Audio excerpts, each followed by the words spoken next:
Pues nos da mucho gusto estar en la hermana República de Guatemala. Agradecemos mucho al presidente Alejandro Yamatei por sus muestras de solidaridad y su amistad con el pueblo de México y con el gobierno que represento. Amigas, amigos de Guatemala, como ustedes saben, tras un periodo oscuro y decadente en el que México se ausentó de América Latina, hoy el gobierno que presido tiene la convicción y el propósito de participar en la construcción de un futuro común para nuestra región, en pleno respeto a las soberanías y a las características propias de cada pueblo y de cada país. Enfrentamos graves problemas comunes que solo pueden ser resueltos mediante la colaboración, el entendimiento y el respeto mutuo. Subrayo, con respeto a nuestras soberanías. Bajo el principio de la independencia, de la autodeterminación de los pueblos y de la no intervención. La raíz común de los principales problemas que nos aquejan es la misma: la pobreza, la desigualdad, la postración del campo, la desintegración social, la marginación y la negación histórica de derechos efectivos para las mayorías. Esas son las circunstancias que dan origen a la migración y a la delincuencia, a las adicciones y a la violencia. La otra cara de la moneda es el desarrollo y la paz social, que son frutos de la justicia y de una procuración de bienestar para las poblaciones, sin afán de imponer soluciones ni de intervenir en asuntos internos, como ya lo he mencionado. Hemos dispuesto a ayudar a los países, a las naciones más cercanas, más entrañables en lo cultural, en lo geográfico, en lo histórico y, repito, en lo afectivo. La fórmula que estamos aplicando en México para reactivar el campo, cuidar la naturaleza, crear empleos, rescatar a los jóvenes de la marginación laboral y educativa y crear, en fin, las condiciones de bienestar que demandan y merecen las mayorías de esta Mesoamérica contemporánea. Estamos convencidos de que así, atendiendo las causas, los orígenes de la violencia, las bandas delictivas se irán quedando sin jóvenes a los cuales reclutar. Programas como Sembrando Vida, que ofrece a miles de productores del campo una paga mensual para que siembren en sus parcelas o pequeñas propiedades árboles frutales y maderables, no solo para remontar los daños causados por la deforestación y la explotación inmoderada de las selvas y bosques, sino también para procurarse ingresos y establecer mejores medios de vida, tanto para la generación actual como para las futuras en las comunidades rurales del país. Hemos establecido asimismo el programa Jóvenes Construyendo el Futuro, el cual permite a las y los muchachos que han llegado a la edad laboral o universitaria capacitarse para el trabajo en calidad de aprendices en una diversidad de empresas privadas, organizaciones sociales o instituciones públicas con una remuneración, con un sueldo, con un salario a cargo del Estado y con el compromiso de sus tutores, donde están laborando como aprendices, de que se les van a enseñar habilidades que faciliten su inserción en el mercado laboral. También estamos otorgando 11 millones de becas para estudiantes de escasos recursos económicos, desde el nivel básico hasta el posgrado. Tenemos, por otra parte, la pensión universal para adultos mayores,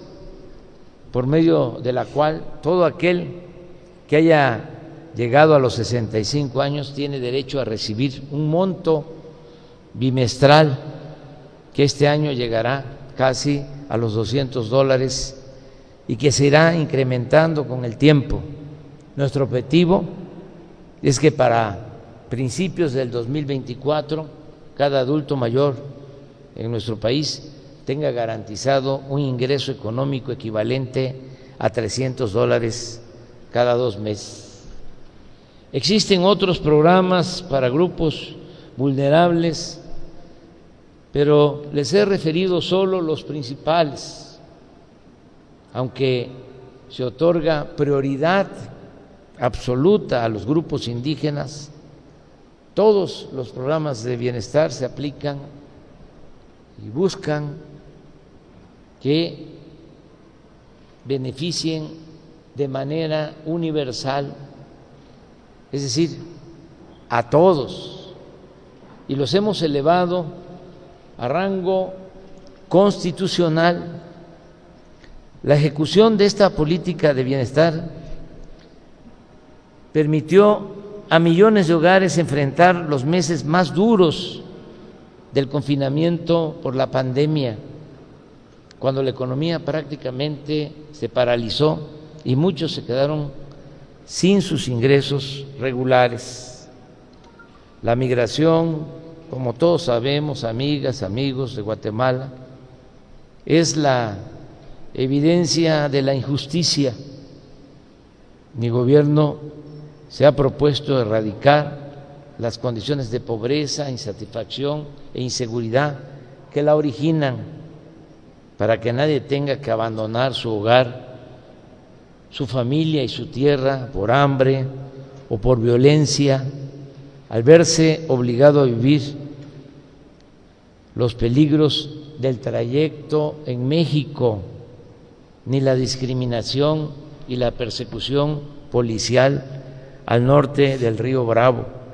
que solo emigren, esto lo hemos hablado con el presidente Yamatei, que solo emigren quienes desean hacerlo por motivaciones más amables,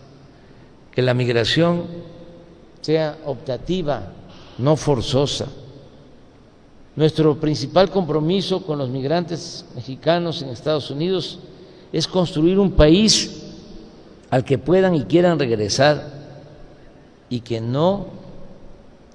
expulse a ninguno de sus habitantes. Esta es la misma propuesta que estamos haciendo de manera respetuosa para nuestros hermanos de Guatemala, de Honduras, de El Salvador. Soy consciente de que para aplicar en estas naciones hermanas programas como los que estamos llevando a cabo en México, es indispensable que Estados Unidos aporte los recursos necesarios, y en diversas ocasiones he abordado el asunto con el presidente Biden, con la vicepresidenta Kamala Harris y con otros funcionarios de Washington. Estoy convencido de que solo con la cooperación internacional lograremos poner un punto final al doloroso fenómeno de la migración, doloroso fenómeno de la migración que causa mucho dolor, que causa muerte. No podemos enfrentar el fenómeno migratorio con puestos fronterizos únicamente, o con leyes más severas, o con muros y policías, sino con bienestar, con seguridad y paz en los puntos de partida de los viajeros, en los lugares de origen de los migrantes. Nosotros tenemos programas y se ofrecen a los migrantes, pero el que sale de su pueblo ya lleva la idea de llegar a Estados Unidos. Además, por el tráfico de personas que lamentablemente existe, ya cuando llegan a México ya llevan un acuerdo, un contrato con un coyote, y ya aunque se ofrezcan oportunidades, ya no es posible que se queden a trabajar en nuestro país. Por eso insistimos que lo mejor es atender el problema en las comunidades de origen,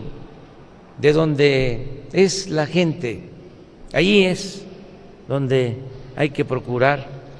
que haya desarrollo, que haya empleo, que haya bienestar. Me parece, lo digo sinceramente, inexplicable que en Washington, en el Capitolio, se haya retrasado tanto la aprobación de los 4,000 millones de dólares que ofrecieron invertir en la generación de bienestar en los países centroamericanos, aun cuando el presidente Biden y la vicepresidenta Kamala Harris han estado haciendo gestiones para ello.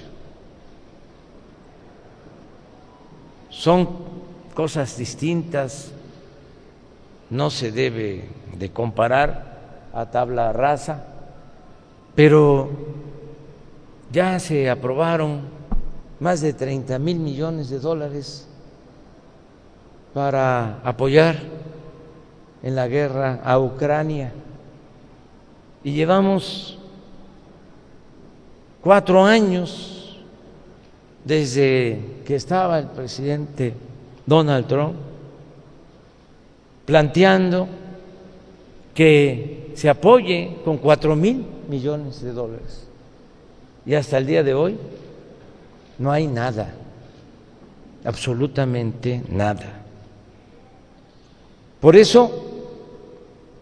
vamos a seguir insistiendo respetuosamente en la necesidad de la colaboración de Estados Unidos. Más allá del fenómeno migratorio, estoy convencido de que este continente debe avanzar, nuestra América, toda América, hacia una integración económica y comercial sin exclusiones, al margen de diferencias ideológicas y, como lo ha expresado varias veces el presidente Biden, en pie de igualdad entre nuestras naciones, que nadie excluya a nadie. Ya basta de las hegemonías, ya basta de la política que se ha impuesto por más de 2 siglos en nuestra América. Necesitamos la unidad, necesitamos el respeto a las soberanías de todos los países, que se respete la soberanía de Guatemala, que se respete la soberanía de México, y como aquí lo mencionaba el presidente Yamatei hace un momento, recordando a el benemérito de las Américas, Benito Juárez, que se haga valer la frase de que entre los individuos como entre las naciones el respeto al derecho ajeno es la paz. Por lo pronto, estimado presidente Yamatei, amigas y amigos de Guatemala, tenemos por delante la tarea inmediata de impulsar la paz y el bienestar de nuestras naciones y la colaboración fraterna entre ellas. Que el Usumacinta y el Suchiate no sean murallas y que recobren la condición de arterias de comercio, cultura y fraternidad que tuvieron cuando los olmecas y los mayas, nuestros antepasados, navegaban por esos ríos bellos, extraordinarios. Continuarán, por lo que corresponde a México, los apoyos fiscales y la gasolina barata en la frontera con Guatemala. Se convertirá en realidad el nuevo ferrocarril del Istmo de Tehuantepec hacia la frontera con Guatemala. El Tren Maya, 1,500 kilómetros, que comprende a 5 estados del sureste, 3 de los cuales tienen colindancia con Guatemala: Chiapas, Tabasco, Campeche, más Yucatán y Quintana Roo. El Tren Maya se va a inaugurar en diciembre del año próximo y tendrá una estación de pasajeros y de carga en Tenosique, Tabasco, a 50 kilómetros de El Ceibo, en la frontera de nuestros países. Y se mantendrá, y eso es lo más importante, presidente Yamatei, se mantendrá